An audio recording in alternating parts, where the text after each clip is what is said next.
Well, why don't we get started? Thank you all for coming here for our first event at the Tower Center of the calendar year 2016.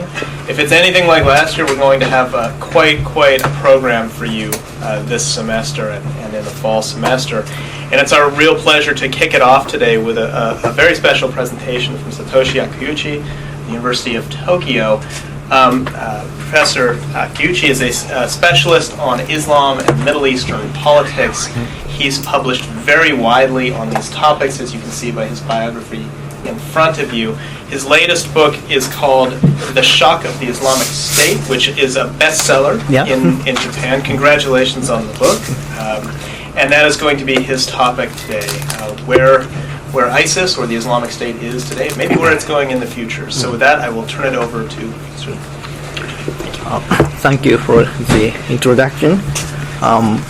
Again, my name is Satoshi Ikeuchi from Japan. I'm visiting my friend Hiroki here in Dallas, and I'm enjoying the stay over only more than a week. And I'm very honored to speak here in Tower Center and to the distinguished audiences. And I'm really happy such a large audience gathered for me for my talk. My topic is Islamic State. Islamic State is whatever you call it, ISIS, ISIL, IS, or Arabic acronym Daesh. It's the same, but I use just Islamic State or ISIS or IS. ISIS, Islamic State, is the topic the most talked about in the present international affairs, and specialists or even among wider public. But at the same time, it's the most controversial issue and maybe most misunderstood topic in our discussion of the world affairs and policy on it.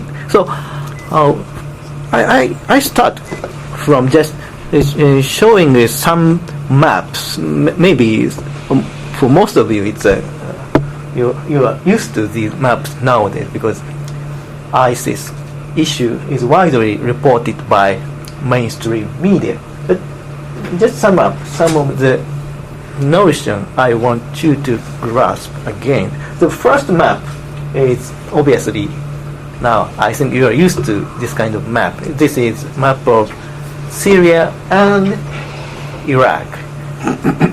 Not all of Iraq is covered. In the southernmost part of Iraq is out of this map. So the important thing is ISIS as one phase. From now I'm talking about ISIS in two phases, but the one phase of ISIS is like that. It's a semi-state, it's a territorial entity, and it's overstretching to one country to another, from the western or northern part of Iraq to the eastern or northern part of Syria. Their territory, they have territory, first of all, and their territory is geographically contiguous, even though it's porous in some parts. It's porous because of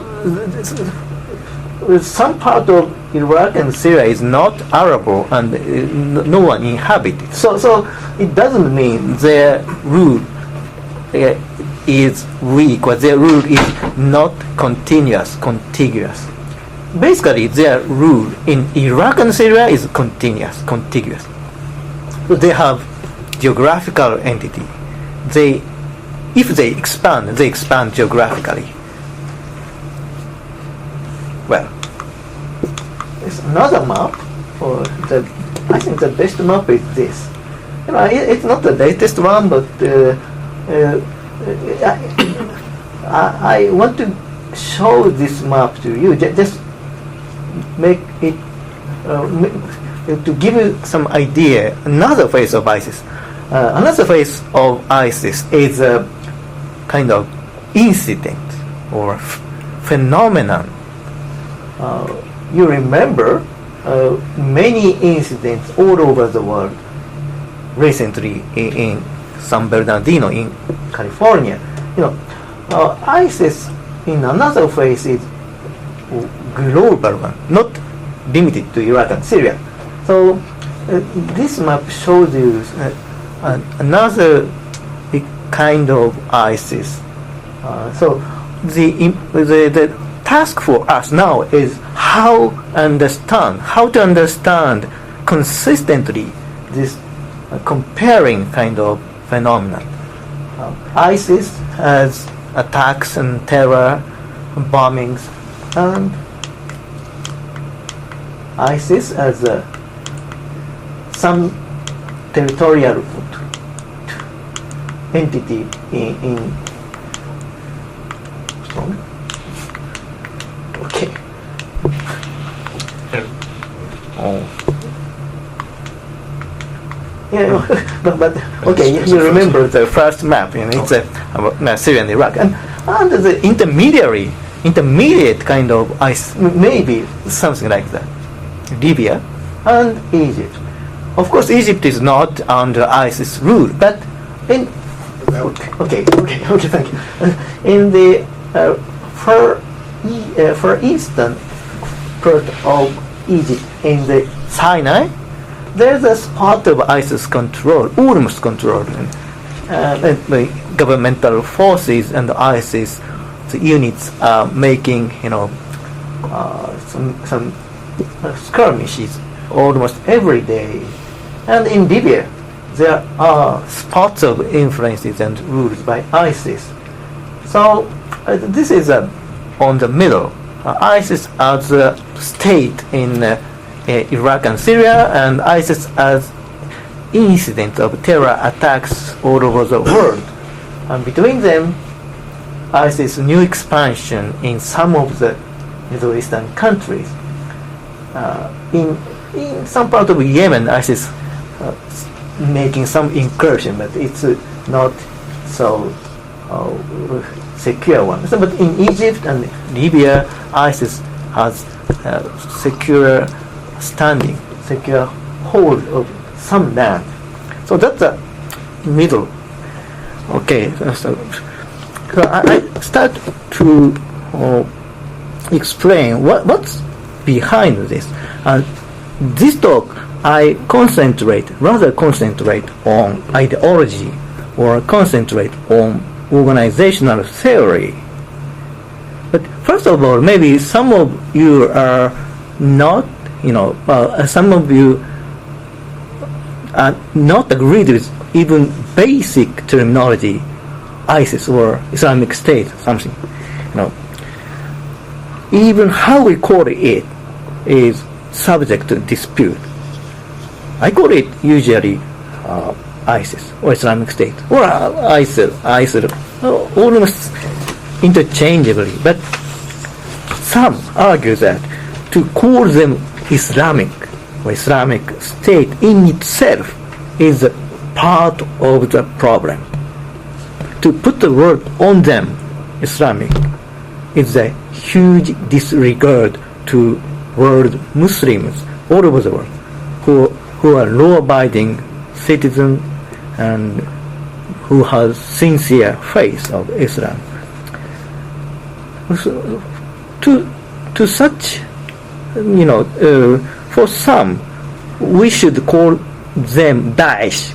Daesh means it's an Arabic acronym. It's an acronym of Arabic name, Dawla al-Islamiyya fi Iraq or Asham. So it's an acronym of this Arabic, real name of Islamic State in Arabic.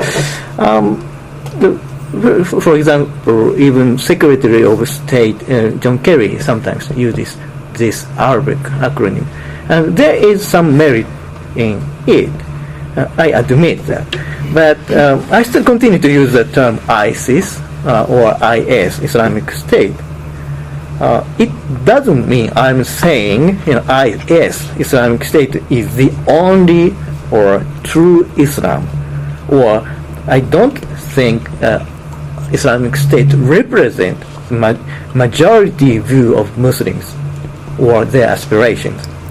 No. But people joining IS, the Islamic State, consists of a tiny minority among the world's 1.5 billion Muslims. But it's also sizable minority, sizable enough to shake the world opinions on the Middle East and Islam, and it's sizable enough and influential enough to unravel the shaky structures in some of the weak states in the Arab world and wider Islamic world, mainly in Africa, in North Africa.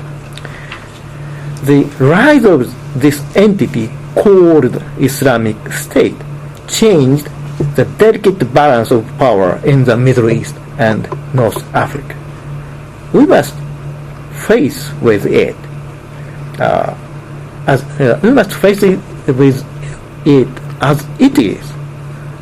And this entity called itself as Islamic State, and it's widely recognized as Islamic State even among Middle Eastern people, Muslim people, even though they are not a part of ISIS, are not supporters, but still many people just recognize Islamic State as Islamic State.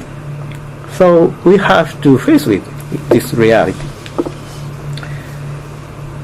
So the point is, we cannot deny the fact that name Islamic State and their conduct of evoking medieval Islamic texts, or they evoking a basic scripture of Islam.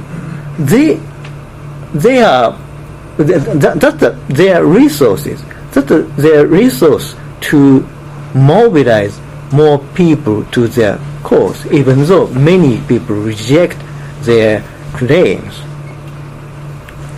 So there's some merit, I admit, that we just deny the use of the term Islamic to them, because they are utilizing on the use of this term Islam and making gains in their mobilization, organization.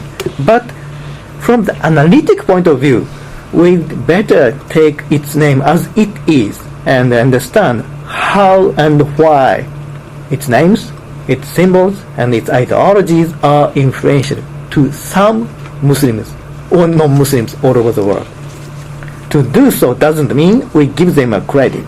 We should understand properly why IS ideology is attractive to some Muslims, or even non-Muslims, who are radicals and attacking existing government and social establishment all over the world. By understanding how IS works, helps us ultimately counter them and neutralize them. In the U.S. police, security, and military jargon, to neutralize is a very sinister, it means very sinister thing. It neutralize something, just means killing them. It's appalling to me.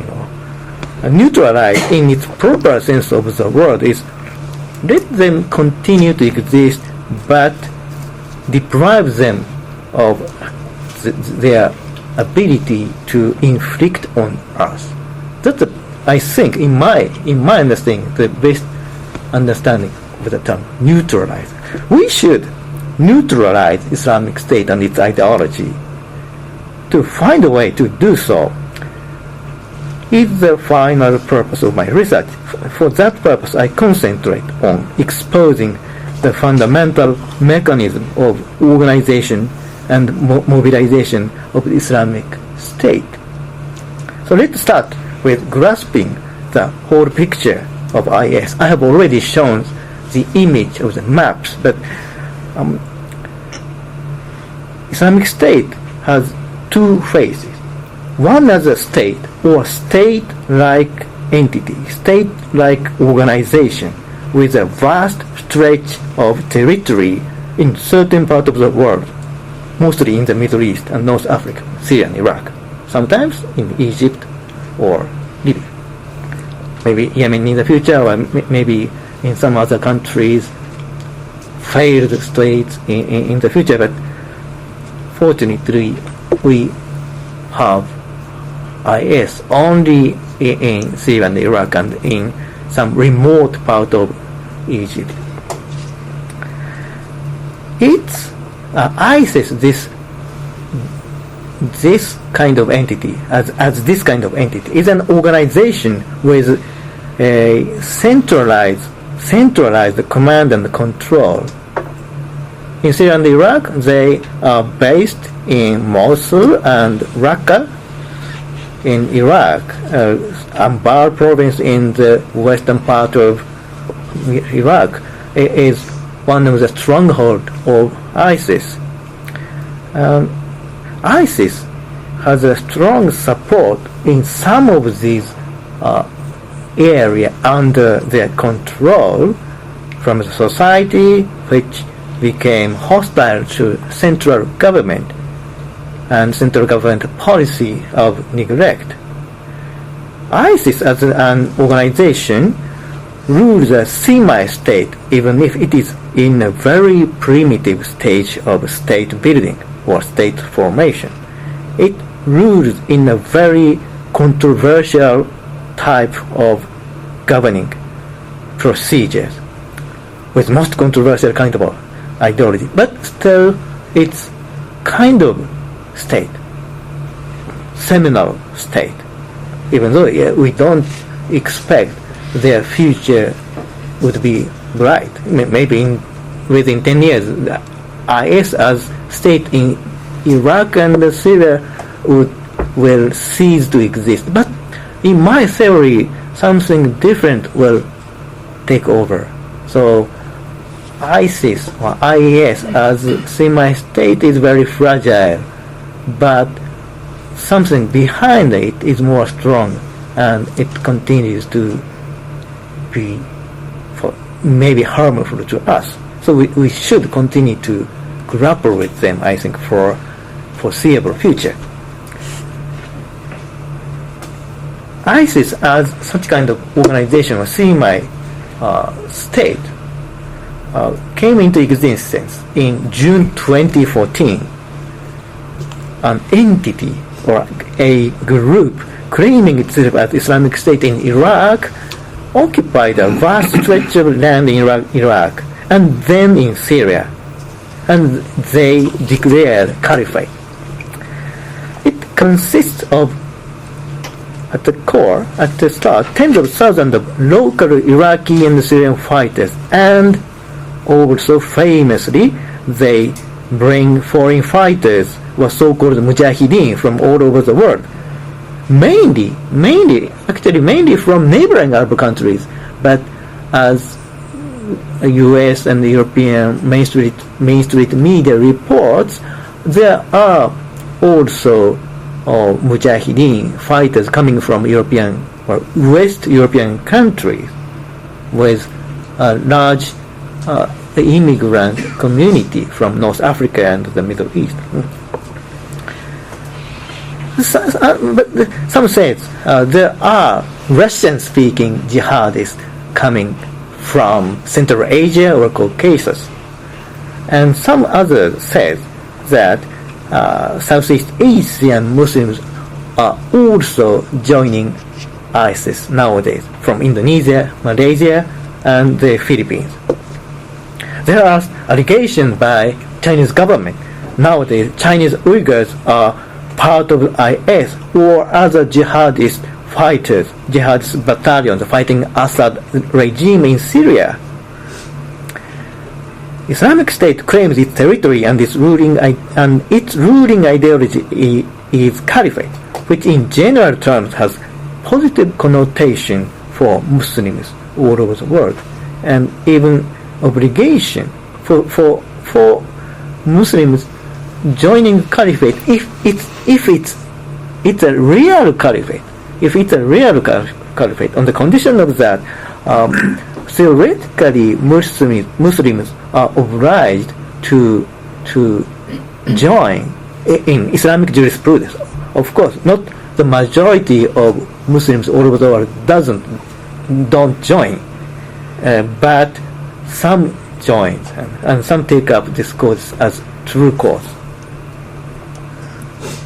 But this is one phase. Another phase is, as I have shown in another map. Maybe I can. And latest map is that one from the Wall Street Journal, page 1, about the global reach of ISIS. It's a bundle of incidents and attacks.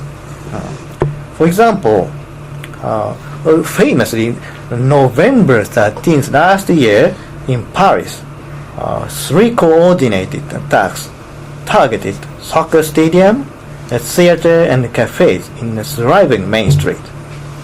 Suicide bombers detonated the bombs and blew themselves up outside the National France Stadium, where President Hollande were watching a friendly match of national teams. A theater was attacked, and a group of gunmen shot it randomly, people relaxing at the cafes and restaurants in central Paris. Then after that, confronted by police forces, they detonated bombs and blew themselves up. Here in the United States, on December 2nd, the last year, a husband and wife killed 14 by shooting in San Bernardino. Incidents like that are not contained in the Middle East or Western Europe and North America. January 12th of this year in Istanbul, Turkey, there occurred a suicide bomb attack on tourists in the very center of Turkish tourism industry. It's called Sultan Ahmet Historical Garden Square, in which the attackers killed 10. January 14 in Jakarta, Indonesia, a group of gunmen killed 2 and bombed themselves up 5. They attacked Starbucks in the central area of Jakarta, adjacent to the most famous popular department store. So we have 2 phases. I have explained 2 phases. One, ISIS as a semi-state, and one, ISIS as a phenomenon of chains of strings of incidents of terror attacks all over the world, in Europe, America, Southeast Asia, Turkey, even in Africa. So how can we consistently understand these 2 phases of IS? Is there a huge one organization behind all these incidents, or all these territorial rule? ISIS as a semi-state in Syria and Iraq, and ISIS as a terror attacks all over the world. If there's huge organization behind it, one and only organization, or several, it would become a huge problem for government all over the world. Another theory may be like that. We are witnessing just a random killing by disgruntled or psychologically disturbed people. They are almost simultaneously or one by one making attacks and detonating bombs. There is no coordination between them. That's another extreme theory. Of course, I think the truth is in between. ISIS has organization in some places, but incidents like that is not always coordinated by the central ISIS organization. ISIS as a phenomenon of string of terror attacks are loosely connected incidents. but without always under the command of an organizational central entity, but they have in common symbols, names, and flags. The black flag of ISIS. So on the one hand, there is a territorial dominance and semi-state building in Syria and Iraq. But on the other hand, just these incidents occurs almost randomly, but not with coordination, but with inspiration by each of them. So I want to explain these two phases in 2 words. So I just want you to take these two words to your home today. One is diffusion, another is expansion. What do they mean and how the mechanism works? That's I'm now talking to you. First of all, diffusion. Diffusion is the most important word, important concept to explain ISIS and something behind it. Diffusion is a basic mechanism of the organizational theory which exists behind the rise of IS and other jihadist movements. The organizational theory of diffusion is a core part of the latest development of global jihadism ideology. Global jihadism may be a new concept for you, even though I've been working on this topic almost or more than a decade. The epitome of global jihad movement is Al-Qaeda. I think or you think you know about it. But the origin go back to 1980s in Afghanistan. The war against the Soviets in Afghanistan was the birthplace of modern jihad movement in a global theater. The idea of jihad itself goes back to the medieval ages, but global jihad as a modern concept and modern movement it has its origin in Afghanistan in 1980. Sylvester Stallone, I think it's an old man now, but he made a famous film it was released in 1988. It's Rambo 3, in which the American superhero played by Stallone cultivates a tight friendship with an Afghan jihadist fighting together against evil empire of Soviet. At that time, jihadists in Afghanistan is a very, positive entity even for American audience. But after that, it changed. But global jihadism has a long history after that. After Afghan war and after the collapse of the enemy Soviets and after the end of Cold War, they have a long history. But to make the long history short, Al-Qaeda is the 1990s reincarnation of global jihadism, consisting of returnees from battlefields in Afghanistan. After the Gulf War I in 1991, the United States now took the position of their main enemy.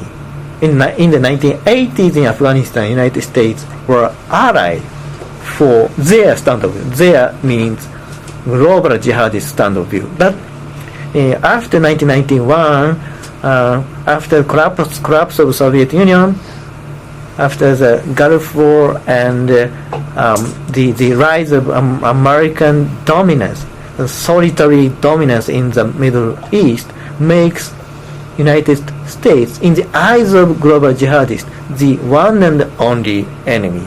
And Al-Qaeda is the epitome on this stage of development of global jihadism. And present day global jihadism was it undergone another transformation after that.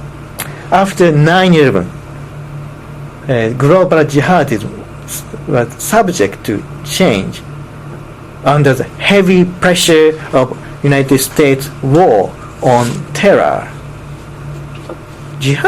Global jihadists once had sanctuary in Afghanistan, and they come together and settle a centralized command and control structure, and Osama bin Laden, and also his deputy Ayman al-Zawahiri.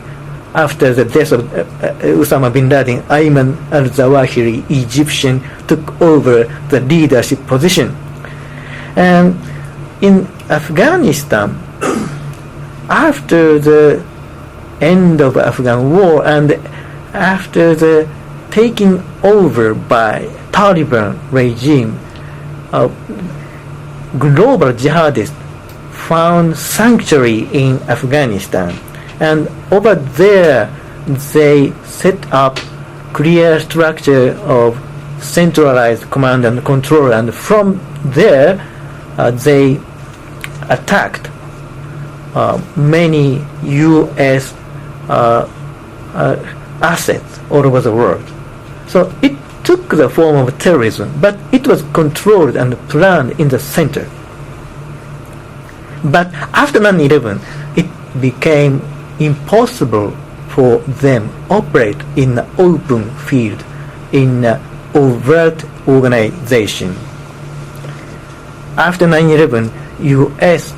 the main security issue became counter-terrorism, so-called war on terror. I'm happy this time. It's my second visit in Dallas, but last time it was in 2012. Yeah. So at that time, Bush Library Museum was not open. Their building was there, but it was not open. And this time, finally, I made a pilgrimage to this place, and it was really interesting. In the Bush 43 presidency, the one and only issue is war on terror. So there's a war on terror started, in 2001, 9/11 or 9/12. Before that, there was a small, short period of respite. It's not my description, but it's a description by them, by the museum. Everything has changed. Bush 43 presidency started as a very inward-looking presidency, working on education, working on faith. But after 9/11, the issue changed. The Bush presidency now find out their cause. It's global war on terror. So it changed from inward to outward, and United States pursued global jihadists all over the world, sometimes with very disputed means, like detention, like rendition. I'm not talking about it's correct or not, but the reality is for global jihadists, there was no place for them to openly organize. So, first of all, they have to scatter and hide. Otherwise, they were going to be killed by military action, by law enforcement officers, or by some other covert means, like I don't know.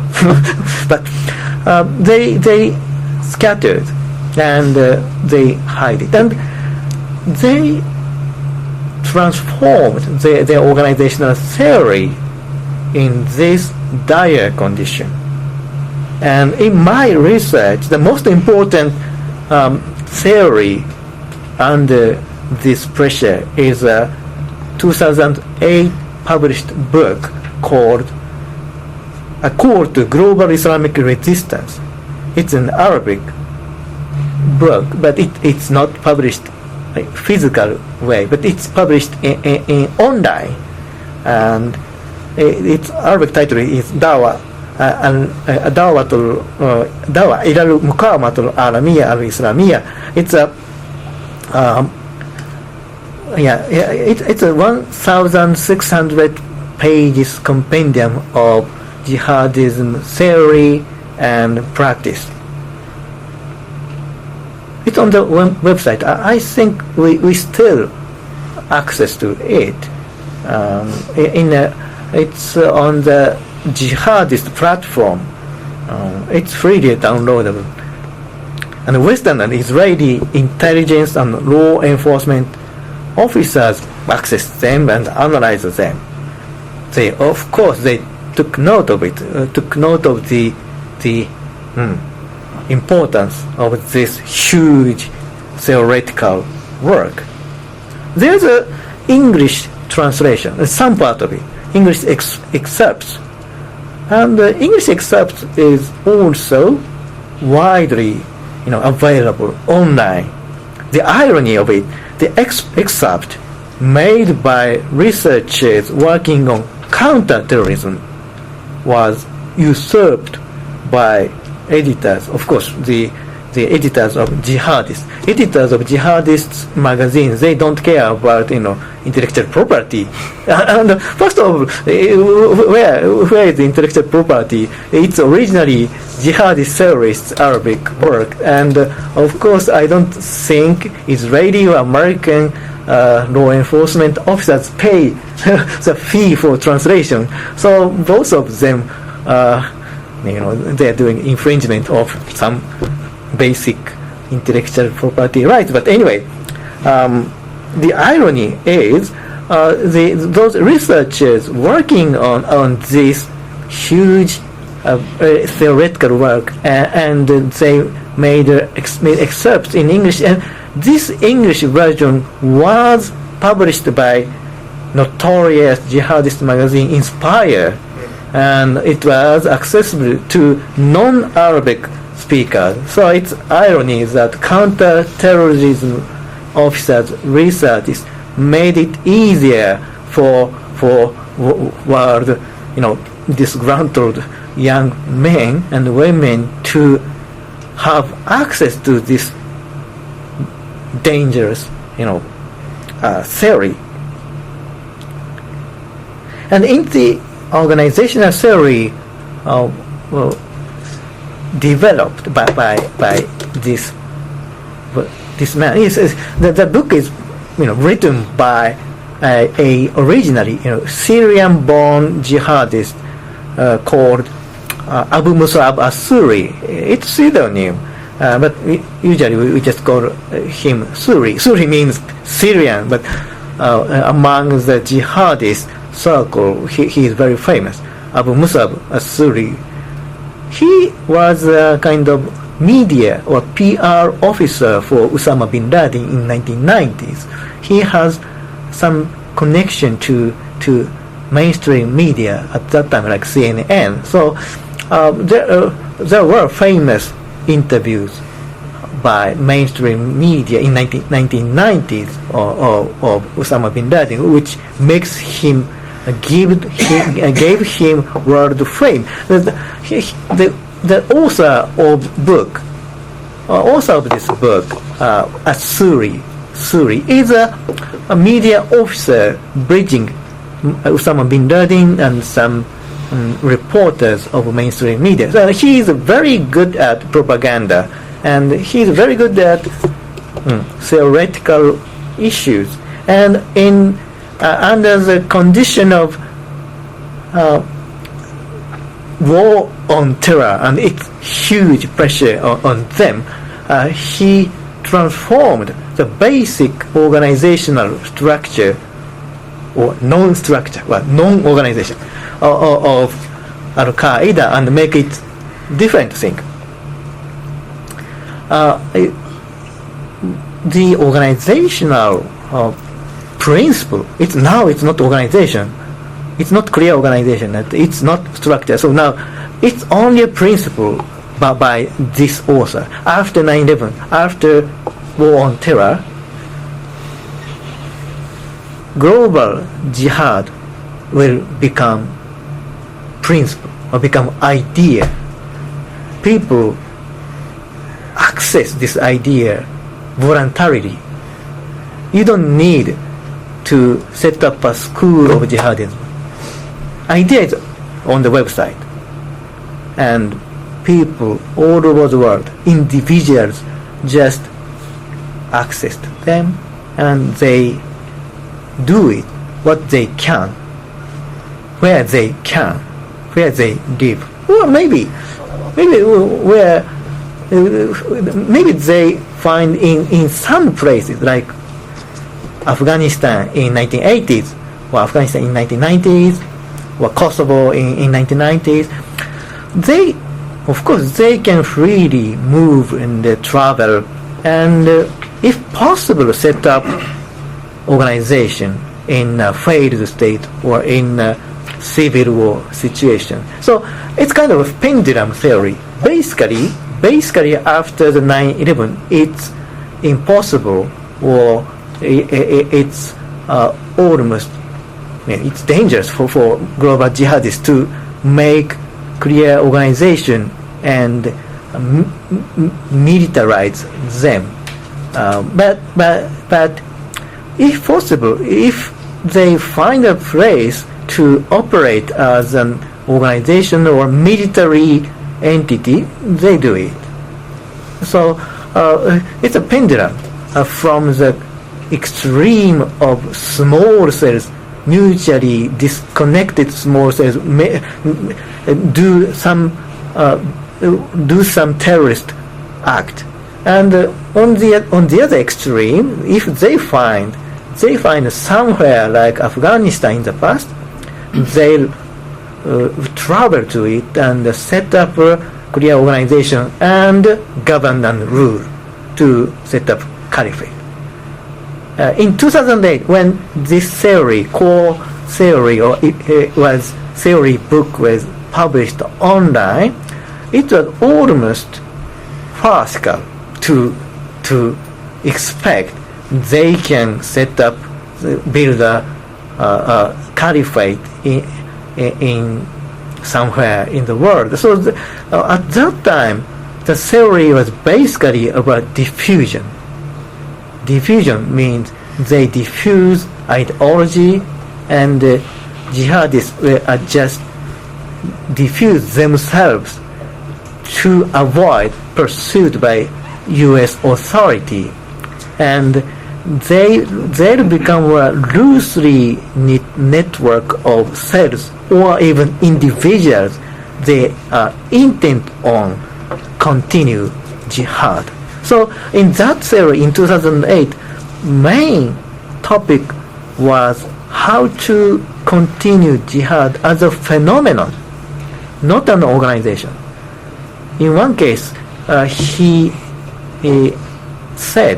wrote, it's an organization without organization. So in this organization without organization, people are only connected by ideas, and central leadership would shrink and almost nothing. So I think that the author, Asuri himself, wanted himself as this small center, just disseminating ideas and propagating or instigating randomly people all over the world to the cause of jihad. But of course, that is not the final purpose. Final purpose is, even at that time, is openly conducted jihad in the battlefield, and after winning the battle, governing entity or territorial contiguous entity. But in 2008, in that book, the author explicitly denied the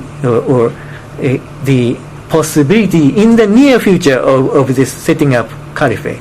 So his advice in 2008 was diffuse and do it yourself. Do it yourself jihad. So it makes very small acts of violence, killings all over the world. As a military entity, it's nothing. It doesn't shake basic lives, political lives or social life of America, Europe, Japan. But terror, what terror is all about is make fear, make suspicion among ordinary people. So that's the purpose for the moment in 2008, and at that time, even author of this dangerous book doesn't expect that days will come for them to organize in an open battlefield or in their own state. But in 2014, they found out their space, open space in Iraq and Syria. That's what caused it is another story. So I think I need another time. So this time I just continue on about this ideology and the development jihadism. So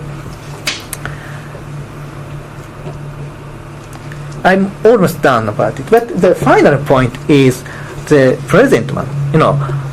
Last year, I mentioned, November 13, there was an attack in Paris. And now similar kind of attacks is now multiplying, continuing to occur in Jakarta, in Indonesia. Or I think the incident in last December in San Bernardino in the United States, California. I think this is another. This is the old one. In 2008, do-it-yourself jihad.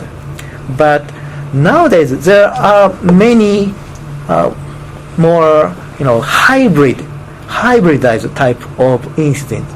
The Paris attack is one of them.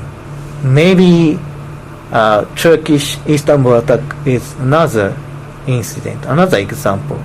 They are now hybrid. And Jakarta, in the case of Jakarta, I think it's another clear sign of there is next phase of hybrid jihadism. Why it is hybrid? I use the term diffusion. And if possible, they make expansion in a territorial entity like Iraq and Syria. If they find the collapse of a state or collapse of state-society relationship in some countries. In 2014, they found this collapse of state-society relationship in Syria and Iraq, and they usurped it. They usurped it to find out their own territory. But now their territorial rule is under heavy pressure by bombings by Americans, or bombings by Russians, French, and even Turkeys. So now their expansion, which they realize after 2014, it's under threat. But now they are making hybrid attacks in Paris, Jakarta, Istanbul. Why it's hybrid? I mean hybrid as it is now combination of sporadic or spontaneous attacks all over the world. But some of these incidents were under influence of the jihadist mujahideen who took part in fighting in Syria, Iraq, or Libya and Yemen. So they are coming back, or they order their relatives, their friends in their hometown, home country. So there is a connection. Even though it's tenuous, there's a connection or interrelationship between fighters in Syria and Iraq, and attackers, seemingly sporadic attackers in all over the world, other parts of the world, like Jakarta, Paris, or anywhere, maybe in Tokyo next month. But I'm not exaggerating threat. I'm working on the mechanism, so I'm not intent on exaggerating the threat. By explaining such kind of mechanism, I think I hope I could have conveyed you how it's serious, but the threat is limited.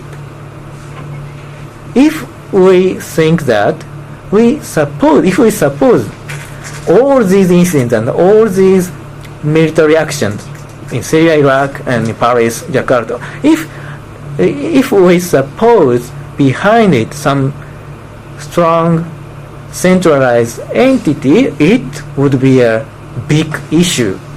It would be a maybe third, fourth, fifth world war, but it's totally different kind of conflict. Basically, the conflict comes from idea and comes from people's mind spontaneously reacting to this cause. So, Islamic State, what is Islamic State? It's based on ideology, based on organizational theory, which was transformed under pressure of U.S. war on terror in 2000, late 2000, and many, but minority people were affected by this ideology, and they, one by one, making terrors. But in total, that doesn't pose great threat to or at least American or European society and political system. But in the Middle East, there are another story of state weakening after the Arab Spring in 2011. So in the Arab Spring countries, these global jihadist movement found out their place, found out their sanctuary. But without such a sanctuary, this ideology limit itself as a sporadic incident of cities, big cities, and it causes fear, but it doesn't pose a great threat militarily or politically, if we are clever enough to contain our own fear to cope with this phenomenon. Thank you very much for it.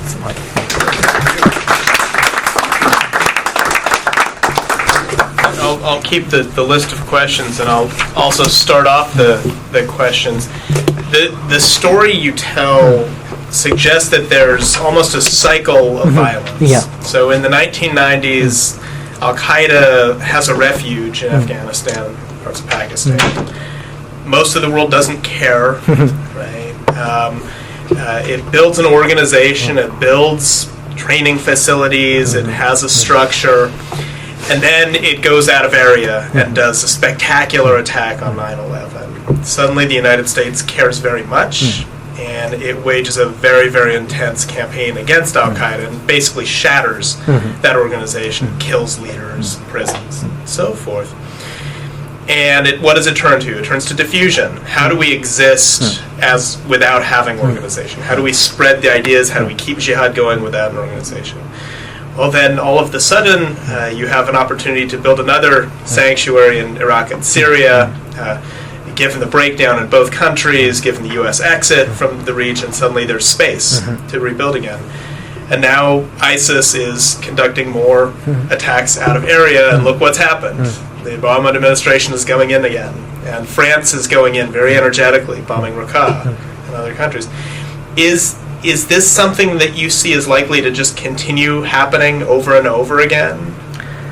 And in a related question, is the decision to launch these attacks well outside the Middle East, is that self-defeating? Yeah, it's vicious circle, and in this, in the theory in 2008, this vicious circle is expected, and that's the purpose of this global jihad, strategy or tactics. So, if I'm a policy, if I'm in a position to advise policy, I try to say anything stopping this cycle. But it's politics is not only about this, organizational theory.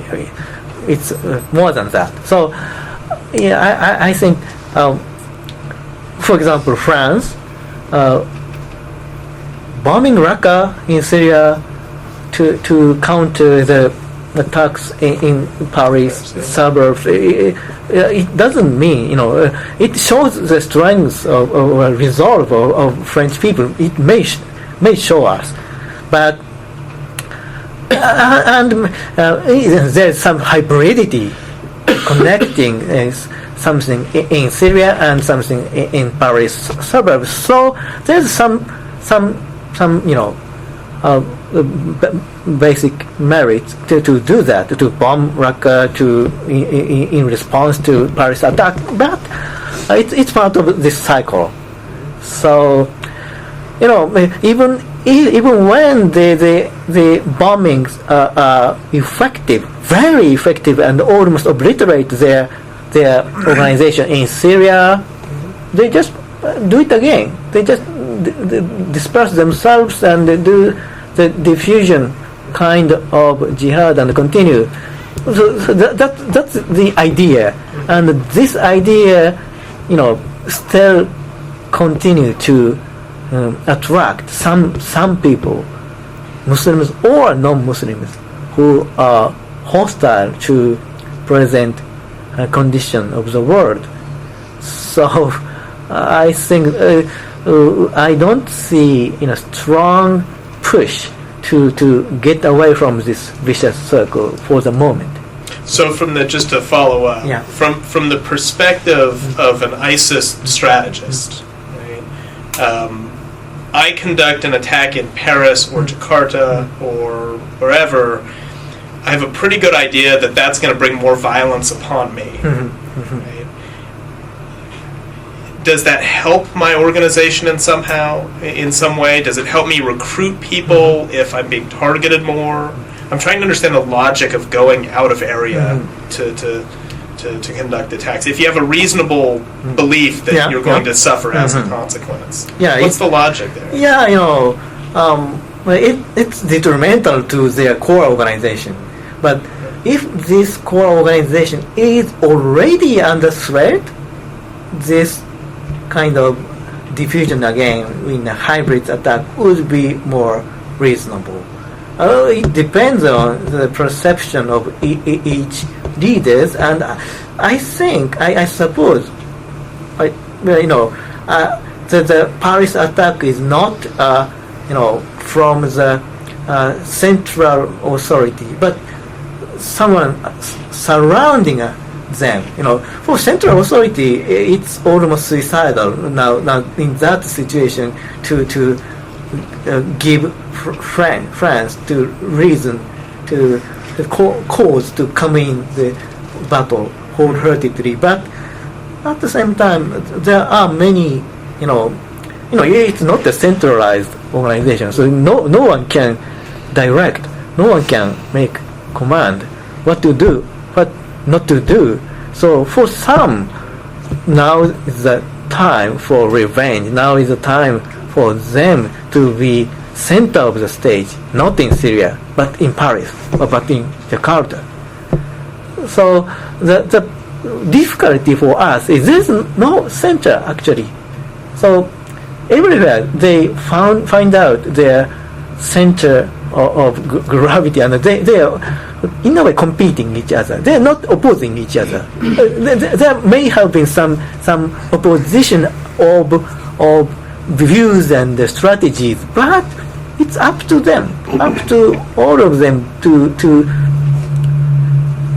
spontaneously respond, spontaneously stand up. So even though there are conflicts among them, but the basic principle is they do what they can, where they can. Questions? We'll go right down the line here, John, please. Thank you, Professor Ikeuchi. You talked very clearly about the two different meanings of neutralizing the members of ISIS. And you said, do not kill them.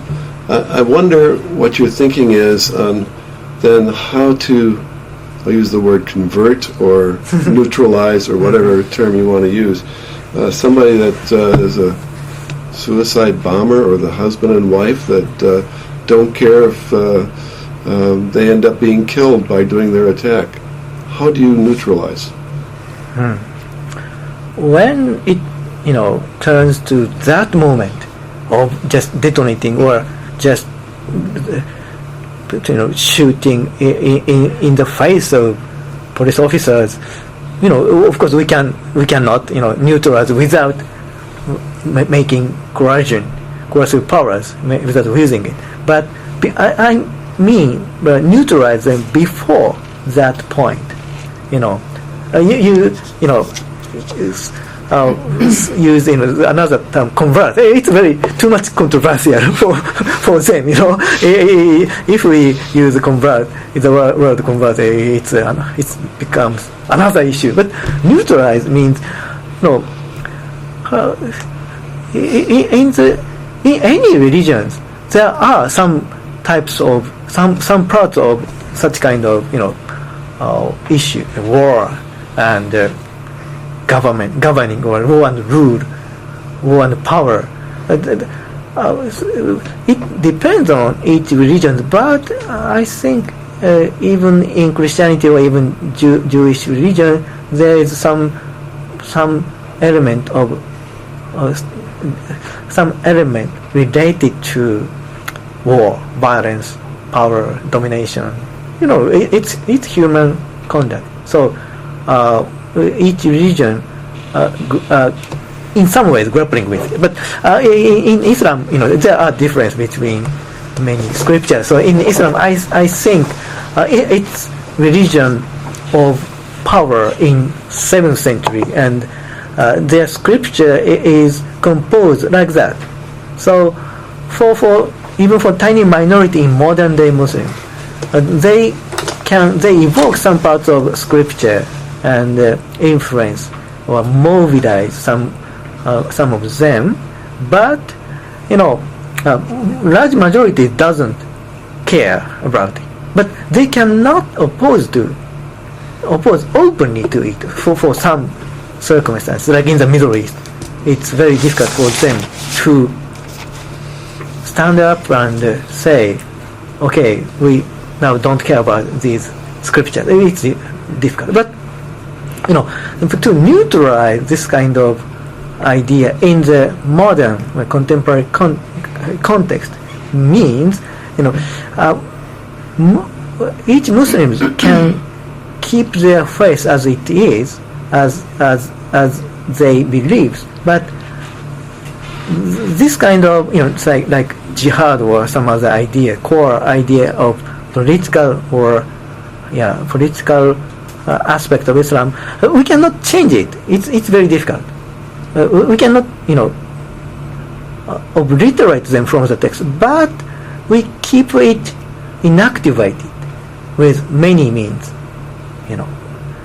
If we try to avoid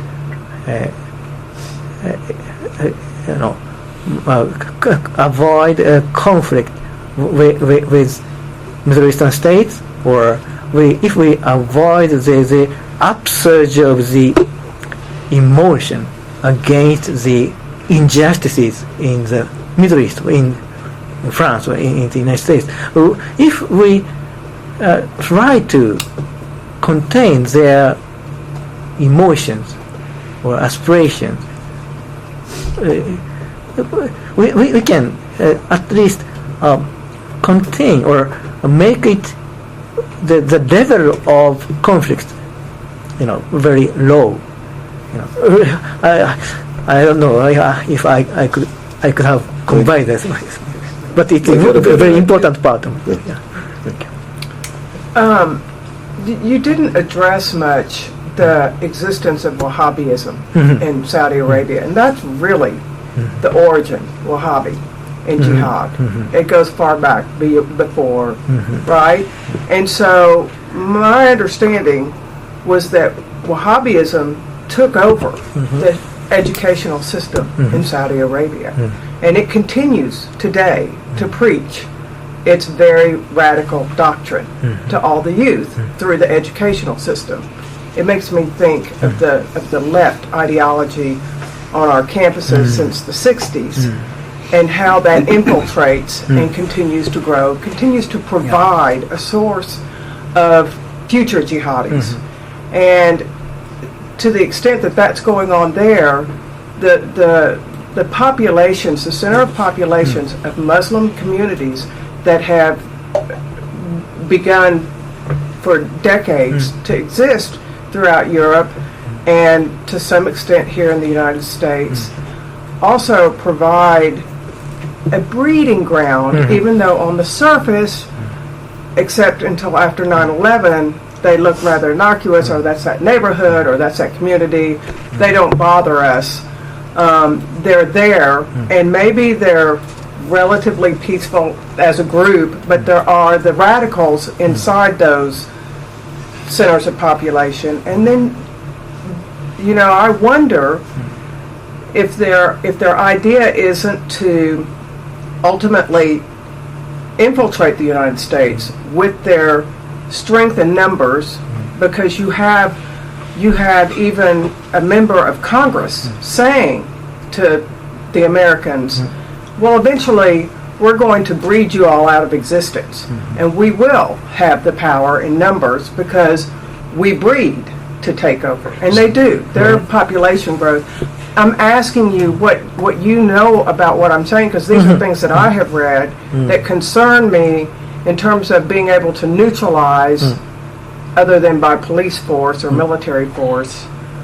And I understand the shortcomings of that.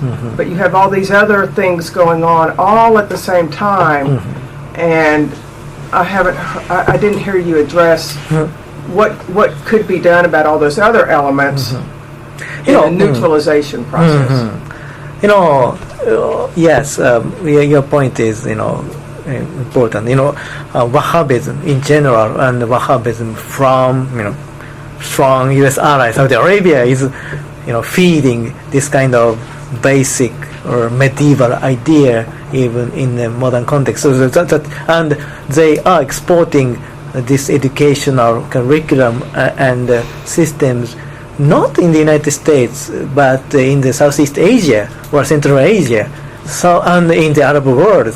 So in the modern times there were many efforts to neutralize the elements of Islamic scriptures to adapt to modern conditions in India, in Egypt, and some other countries. In the United States, there are many new interpretations of Islam, but they are very friendly to the modern condition. But nowadays, or first 2 or 3 decades or more, Wahhabism influence is, I can say it's it is strong, but it's not dominant. In the United States, I don't think in the United States, it's Muslim population is more than 1%, and most of Muslim immigrants are westernized and educated people. So I don't think it's an American problem, but in Europe, it's a problem. Muslims consist maybe more than 10% in some countries, and in the suburbs they are majority, and they are not educated enough, and they don't have opportunity to rise up the ladder of society. So no way. No, Wahhabism will give them some basic pride, sense of pride, and So it's a very complicated issue. Not in the United States, but in the Europe and in the Middle East. So how we should counter them? In the past, there was a strong pressure from American, European. It was. I don't think that age was great for me. At that time, the Western concept was always. It was taken always predominant, and there are many missionary kind of Westerners went there, and they didn't hear about people's opinion. They just, dictated what the everything would be, what the Islamic understanding would be in the future, in the New Age. And there are some changes by these strong pressure. But now that the age is gone, they are emancipated, and there are some. In the Middle East, people are more. They have sense of pride now from their own history, their own norms, and basically it's correct. It's right. We cannot do anything about it. But as you know, something like some ideology like Wahhabism, which is sometimes too much hostile to the modern, in the context of modern condition, and it's almost official ideology. So in this case, but the Western countries nowadays cannot do directly about these internal affairs, education, religion. And it rather not do so. In this case, we should, face with it, and it as an ideology, not as a military entity, but as an ideology. I think we should, keep up our kind of pressure, countering the ideology, and. So, maybe I don't have final solution, because if I have, I would be the next Nobel Peace Prize laureate. No, I appreciate what you've done. I just thank you. You indicated that Al Qaeda and ISIS like a vacuum, and that I wonder if you could your thoughts on if the Bush administration had not gone in and declared war on Iraq and taken out Saddam Hussein without any effective plan as to replace him, would we be facing today what we are facing, or would something else have developed? This is a big if question, but Iraq, but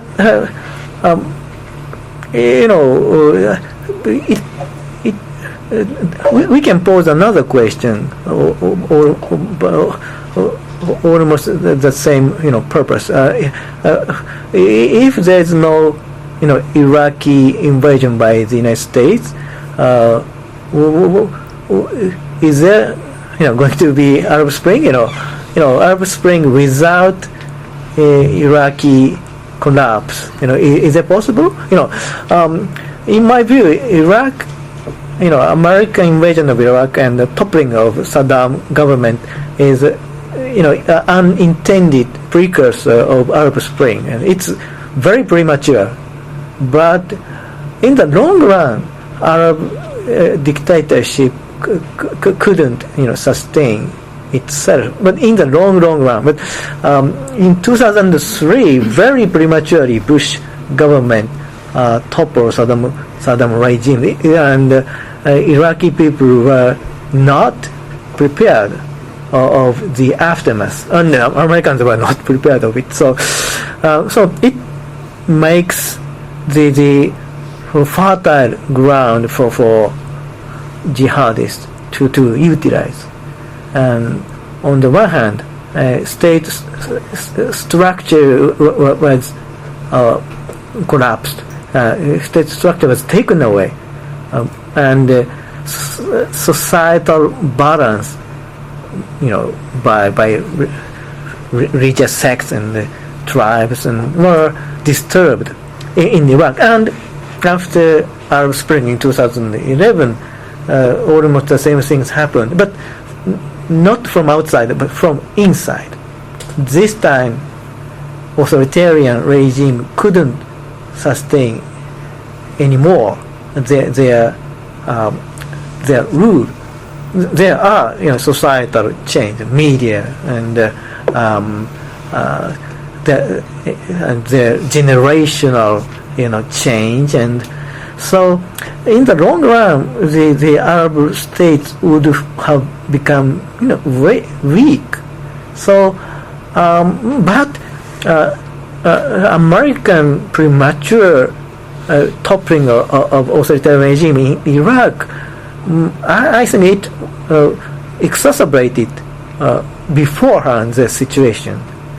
Without that, it may have been internally driven change, and even though there may have many disturbances after real Arab Spring without Iraqi invasion, things would have been changed without the Iraqi invasion. Of course, I don't think Arab countries could have done very well. So even this kind of authentic Arab Spring would have given the space for global jihadists. But in this case, without Iraqi invasion, their global cause against Americans, against invading Americans, didn't exist. In this case, global jihadists could have lost the impetus which they have now. I'd like to follow up a little bit on the discussion of Wahhabism. You have to pardon me, I'm an engineer, and when you use the term diffusion, I go back to the engineering viewpoint of diffusion. It's the dispersal of one element into another compatible medium. Now, if you look at it from what we're talking about here, we've got ISIS as one element that's dispersing, and Wahhabism is certainly one of the elements into which they're moving. They have to have some compatible group within which to hide, if you will. Salafism is another one which is very prevalent in Egypt. Now, my question is the degree to which it's possible at all to address the problem by changing that element into which they're dispersing. And one thing that has happened recently, relatively recently, President al-Sisi in Egypt, where most of the prominent Sunni theologians are located, has made a plea to the Sunni theologians to revisit the definition of Islam and look at the degree to which jihadism should be part of the central element of Islam. Now, Saudi Arabia is a little bit more complex. They got Wahhabism, and they've also got a strong Sunni versus Shia deal going. And since ISIS is fighting on the Sunni side rather than the Shia side, they have a little bit more complex situation in Egypt. But do you see any prospect at all for working with people such as President al-Sisi, who may have some influence where we don't, to try and change the medium into which ISIS is dispersing? Yeah, this is an option. This is an option, but real strongman, only strongman can make religious reformation.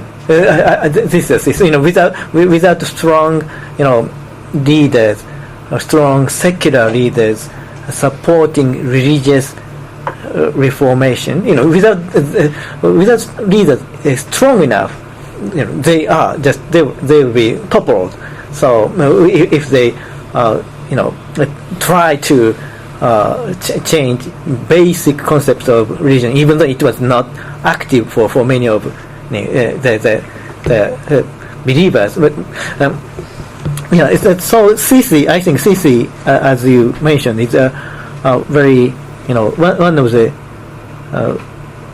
possible solution. I don't think he can follow through. It's a huge transformation. Oh yeah. So he can start he can start to do something to this huge task, but it's a generational one. He can start. I think he can start, but I don't think he complete it in his term as a president. But it's a huge transformation, and the point is, why diffusion works. Diffusion of idea, diffusion of conduct affected by this idea is there's no central authority in Sunnite, Sunni religious sect. It's basically, from the start, Sunniism is a decentralized one. So the global jihadists are taking advantage of this, structure, open structure. So but Sisi's act is a gigantic effort to make central structure even in Sunni world. How can he do that? I'm still not convinced how he can do that. But actually, at the same time, everyone knows that we need that. Without clear central authority like Vatican kind of authority, Islamic world would be just all the mess of this kind of voluntary act with some concerted effort, but without any leadership. That will be disaster in the at least in the near future. So we need some central authority, but who can play? And Sisi, if he's sincere enough, he give his power as underpinning for such kind of moderate understanding or moderate theologians to stand up. I hope he will make some changes. Yeah. But as a political analyst from outside, I doubt he can follow through. But that okay. Understand. The people who commit these terrorist acts in Jakarta or San Bernardino or whatever are people who are not soldiers, so to speak, of the ISIS state element. The soldiers in the ISIS state element require to be paid because they're full-time soldiers until they get themselves killed.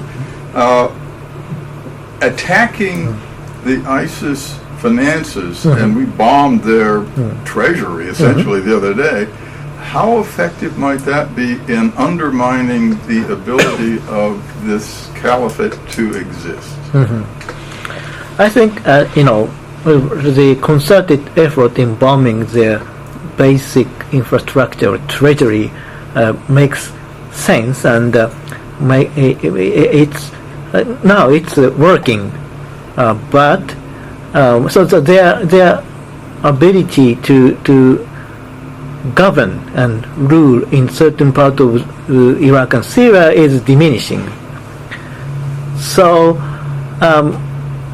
but in this phase, they start to pull back and hide and diffuse, and at least ideologically, an idea can be diffused so easily, and they are trying to find another place, another failed state. So, so it's effective, but at the same time, they can freely move, when they're not killed. We have time for one more question, right at the end. This goes to the questions that both of these gentlemen were asking. I think because Islamic extremist philosophy and terrorism is religiously based, that you've got to look at not only military response, but a religious response to that, something that would affect religion, as they're pointing out. And my understanding of one of the problems here with Islam in the world is that there's not a lot of money in being a cleric in Islam. There's not a lot of incentive financially or means financially for the people to become educated as religious scholars and clerics in Europe, in wherever they are, other countries.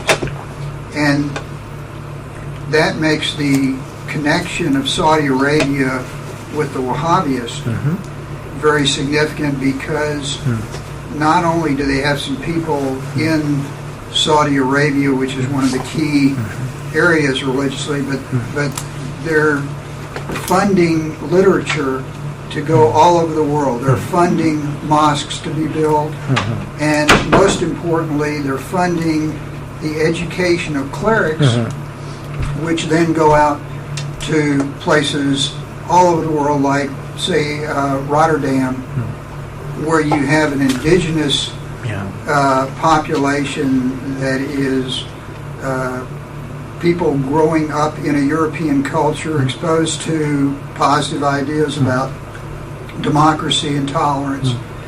But yet, on Friday, they're going to hear from somebody who may not speak Dutch and who didn't grow up there, who has no natural sympathy for Dutch ideas or tolerance or democracy. And that person will have been, sent into the country recently and have been taught, in a very extreme way from Saudi Arabia or someplace like that. So don't you have to go back and try to make a disconnect or to pressure the Saudi government and those who are funding this to change the funding and to prevent them from spreading the clerics that way? I know Europe, France has even tried to open a seminary some not too many years ago, and I don't know if they had any success at all with it, but there's really no seminaries in Europe that are producing people as clerics to take over and influence the Islamic population. Don't you have to try to figure out a way to do that? Yeah, the problem is, oil money is very strong, and we don't have any, competing size of funding from other sources in terms of religious education, global religious education. So Saudi or Wahhabism, influence is, it's strong. If we don't do anything, it just, almost monopoly on this, in the global scale. In each country there are competing, kind of, in a more traditional way of teaching, but it's not, oil money is strong even in each Arab country. So so we, and Saudi Arabia is a strong ally of the United States or Japan or the West. They continue to be so for the past decades. So this kind of geostrategic condition were also determinant in the rise of the ideology or rise of the idea legitimizing, at least in part, legitimizing the global jihadism. So everything is politics, even religions. Well, everything is politics, and that's why you're here at the Tower Center for Political Studies. Before we break, a couple of announcements before we thank our speaker. One, in front of you in your card, we have a couple of upcoming events on non-security related issues. One important announcement, we did have a program tomorrow. Our speaker, unfortunately, is sick, so that program has been postponed and will be rescheduled. If you're planning to be here tomorrow, you're going to be the only one. So please, if you're on that list, please take yourself off that list. And now it just behooves me to thank our speaker and thank all of you for your questions.